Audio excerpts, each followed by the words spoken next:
Okay. Let's see where we are. So let's look at what the task is that we have to accomplish.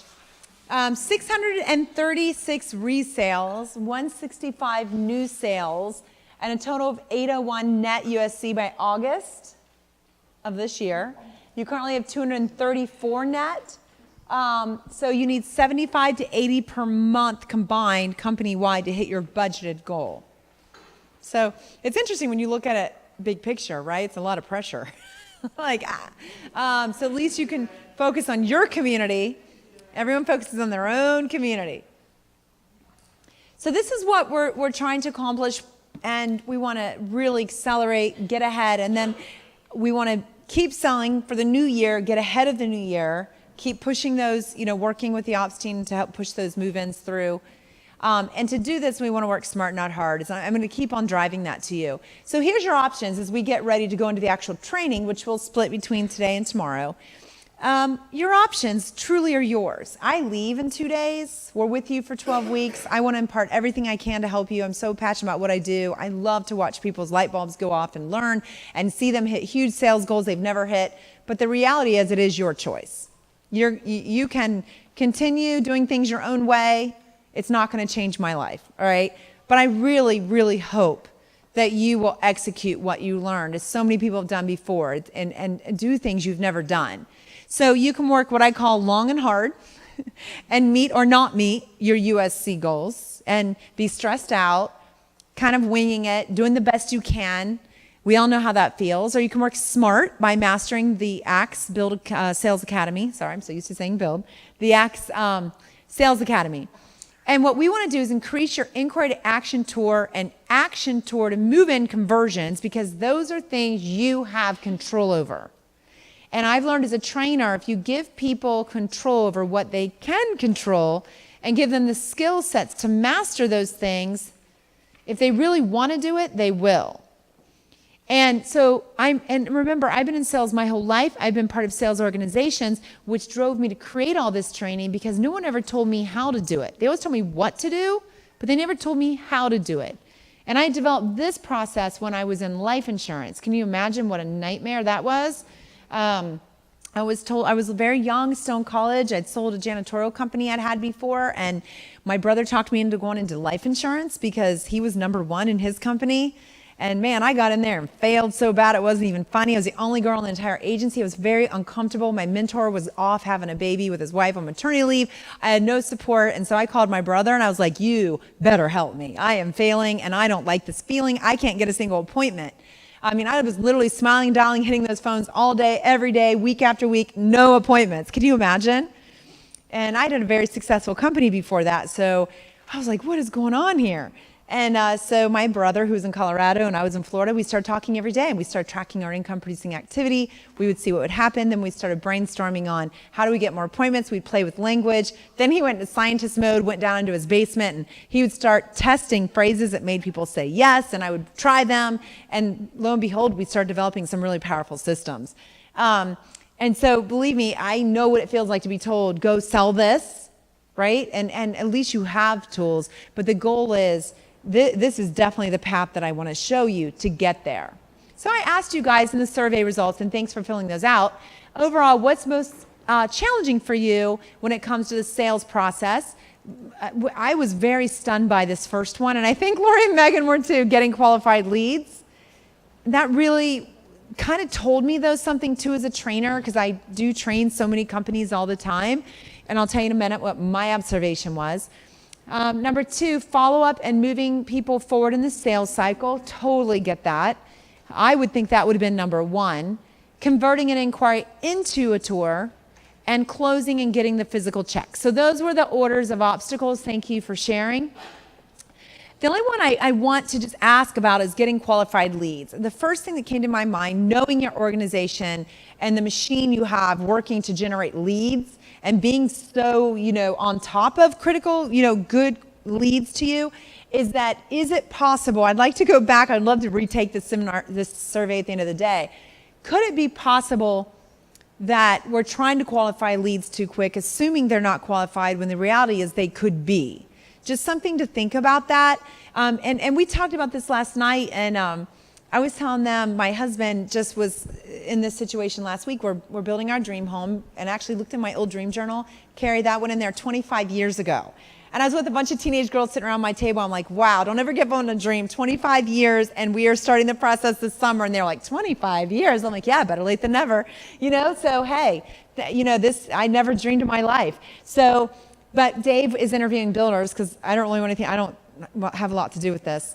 And he said he walked in, and he has a really nice car, but he took his Volkswagen, which is an old car that he uses as airport car. He's a pilot, so he has to drive it an hour to Orlando to get to work a couple times a week.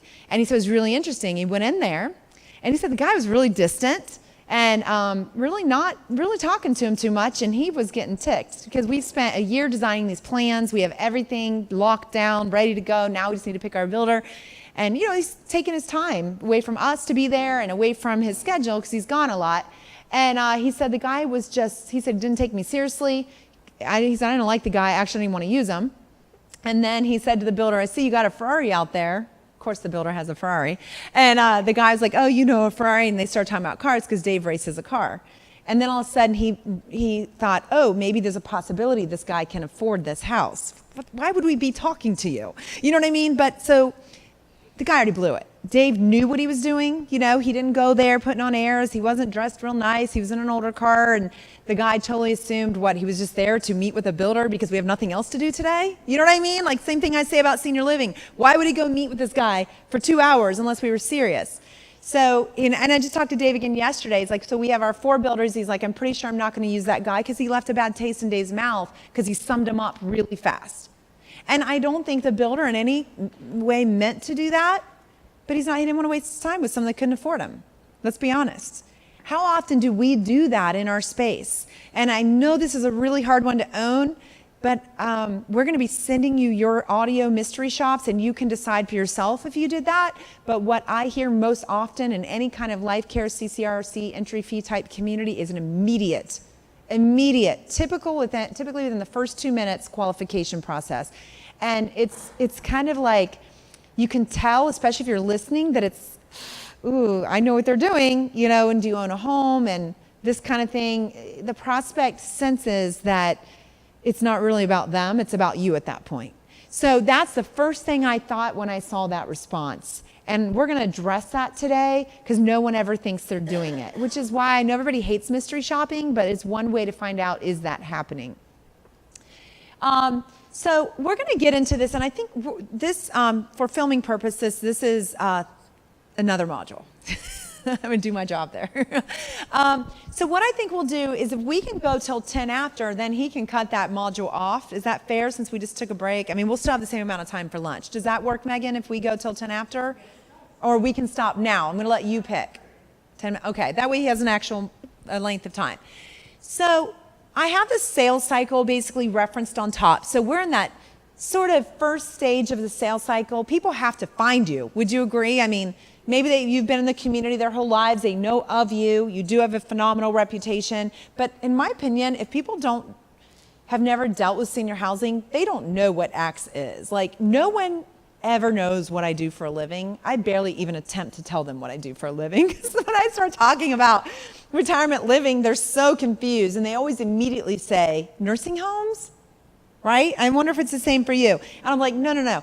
They're retirement living. You would be honored to live here. These are like amazing hotels. And then I'll say, basically there's one on every city block. You just don't know they're there. They're everywhere. They really are about everywhere today.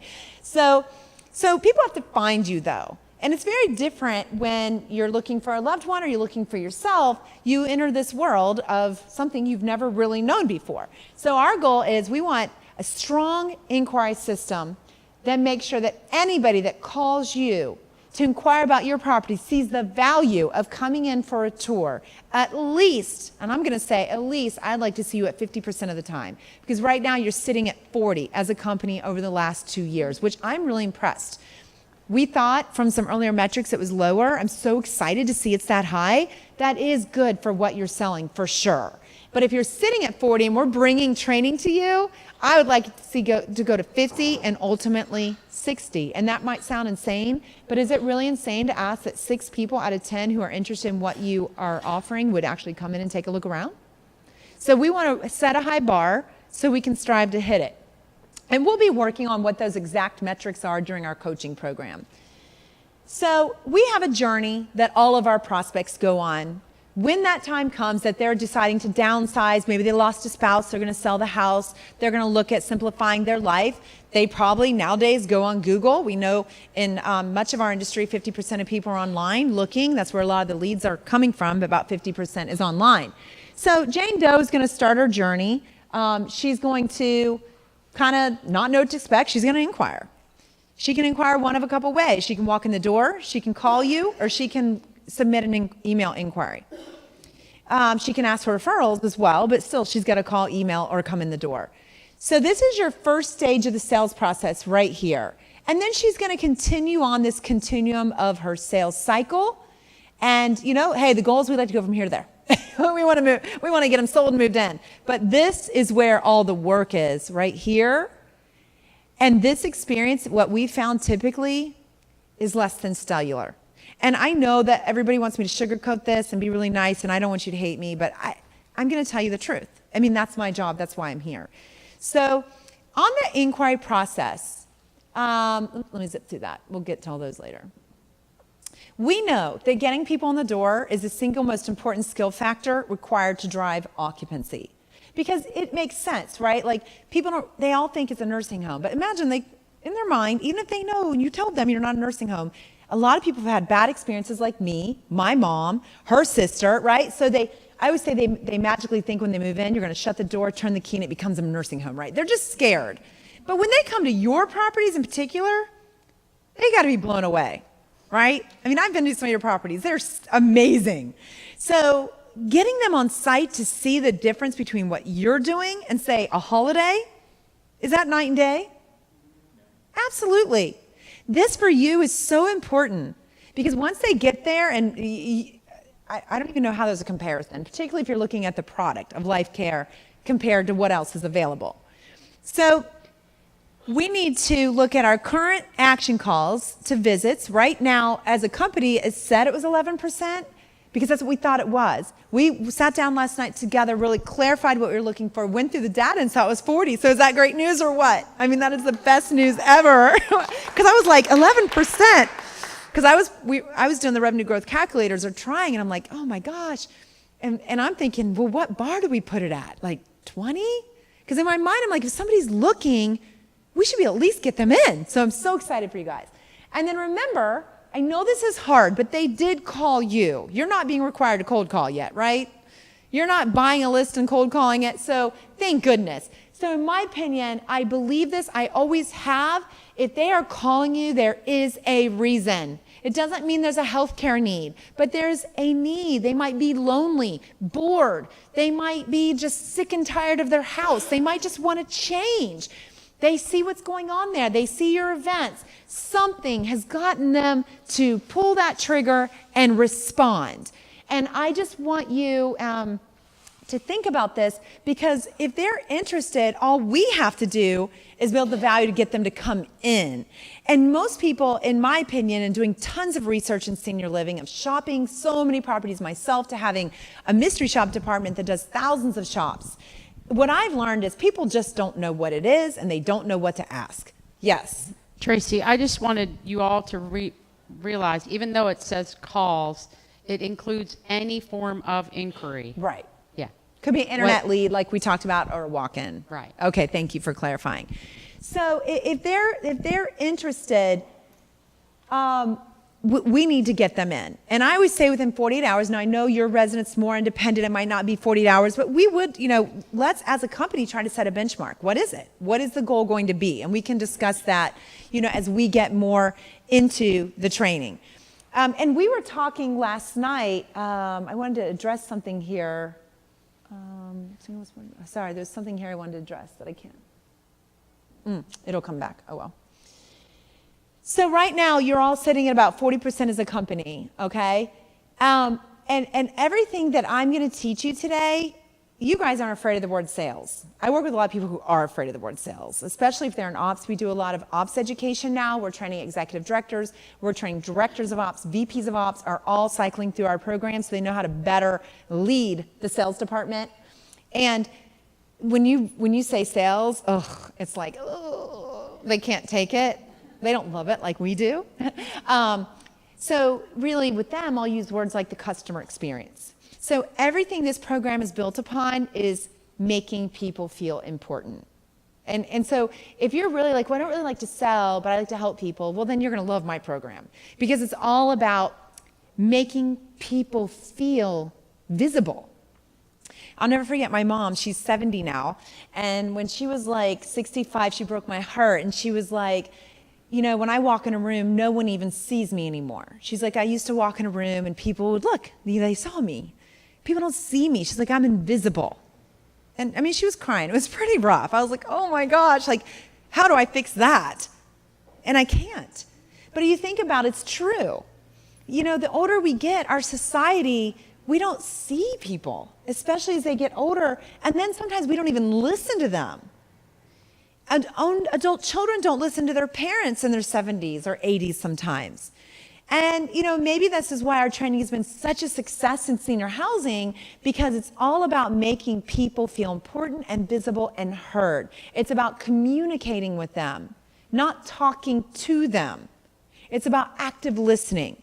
So when you think about the connection sheets that some of you know that I'm going to teach about, I originally called those customer profile sheets back when I was in general sales and we were teaching. And then I remember, you know, everybody kept saying, I'm connecting like never before. I love connecting with people. I've fallen in love with my job again. And one day I was like, I'm just going to call them connection sheets.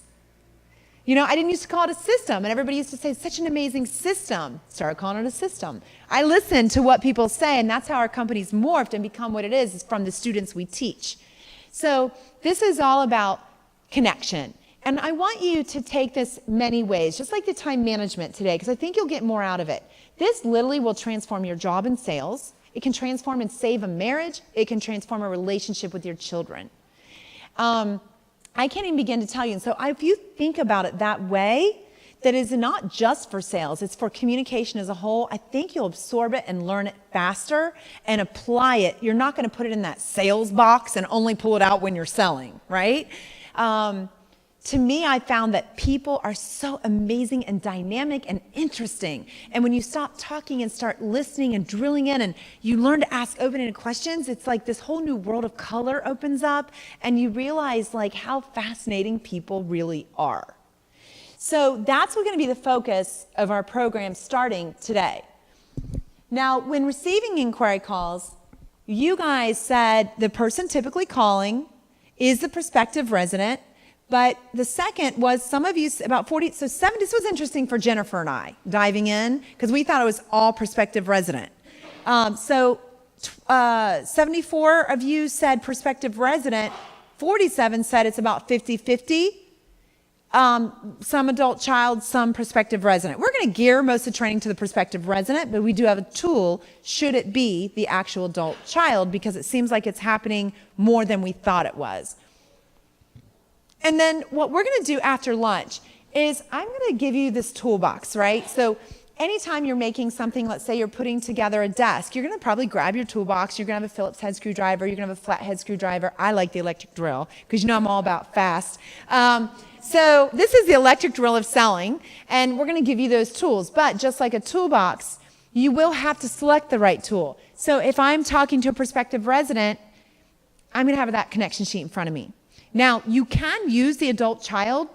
If you're talking to an adult child, you could use the prospective resident, just flip the words around. So if you don't want an extra tool, just pick the one you want and use it.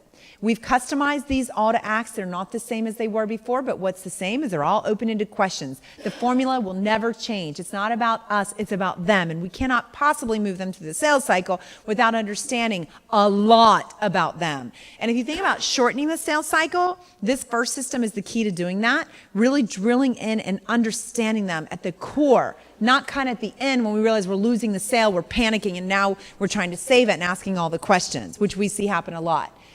And then we also added this inquiry email response for us. Our coaching students love it. It's just a cut and a paste in your email.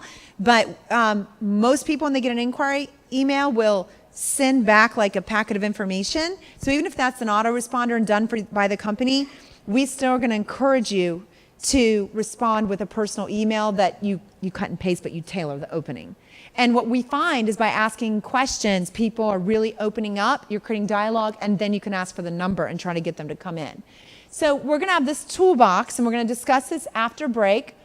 And then the other thing is, as we kind of set the stage for that, when taking an inquiry call, what you said, the biggest challenge that you face in getting people to come tour at the conclusion of that discussion is that they want to see a brochure prior to visiting.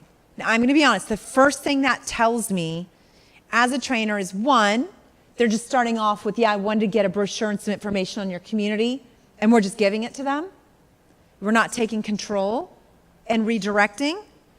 Or we're not building value and they really just want their brochure. They don't see any reason to come in. So one of those two things is happening, and that's kind of hard to own, but we know in doing this every day, we can totally redirect them from that brochure and get a tour booked without even discussing pricing. And we're going to role play that. We're going to show that today. People seem to just want pricing information, and it's kind of funny. That's what I was going to say earlier, is that people don't know what to ask. We find when researching and recording calls, real calls, listening to recorded call systems, the two things people want when they call any kind of retirement living is, I just want to get a brochure and I just want information. Did you hear that all the time? Like, what's it cost me? What's a one bedroom? What's a villa? They don't even know you have all these amazing things. So what else would they ask? I mean, if you think about it, if they don't know what it is and they think it's all the same, what would I ask other than what's it cost and can I get a brochure? I believe it's our job as the experts to educate them, which means we have to get control of the call. We're starting a project with 55 plus luxury properties, and it's kind of cool. It's kind of interesting because they're like, well, we're totally different. We're totally different. And I said, I'm sorry, I'm going to defer and not agree with you. You think you're totally different. The consumer sees us all the same. All we have to do is learn about you and your product and tailor the system to you. So you can't keep thinking we're so different. We got to think about, where's the customer right now when they're calling in? What do they know about you? What do they think about you? You've done this 10, 20 years. You know everything there is to know. And that can sometimes work against you. They're clueless. Now, if it's a second, third, fourth, fifth, sixth tour, it's a whole different story. But they're through that inquiry process. So I'm going to give you a system today to eliminate these top two objections, right off the bat. You're not going to really have to deal with that as much anymore. And then your third one was just looking, not ready to tour. And I know how frustrating that is to you. I know you want to get them the door, and we are going to increase that conversion. And that's really just building the value to get them out of their comfort zone to come in. So what we're going to do is break right now, and we're going to come back and dive into the systems. And we have how long slated for lunch? I can't remember. And for how long? Okay, perfect. So we're done recording, so that can be a good opener, and we'll get into the system when we get back.